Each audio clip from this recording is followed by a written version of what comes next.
Calling all nanays out there, dahil tag-ulan na ngayon, malimit na ang mga babies natin umihi kung saan-saan. Uncontrollable. Kaya dapat, meron kayo nitong nap-nap diapers. Ano? Siyempre, meron itong kanya-kanyang size, depende sa size ng babies nyo. Malambot siya, saka easy to use kasi para lang siyang panty or brief ng mga babies.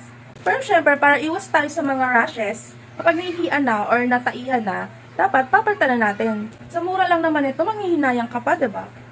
Yung front niya, then ito yung back. Malambot siya. At ang size na nakuha ko is large. At sa murang halaga, meron ka na nito. O, diba? Para naman manghinayang kumpara naman sa anak mo. Pag para sa anak mo, hindi mo dapat panghinayangan. Murang-mura to ngayon. Hindi na, dahil tag-ulan na.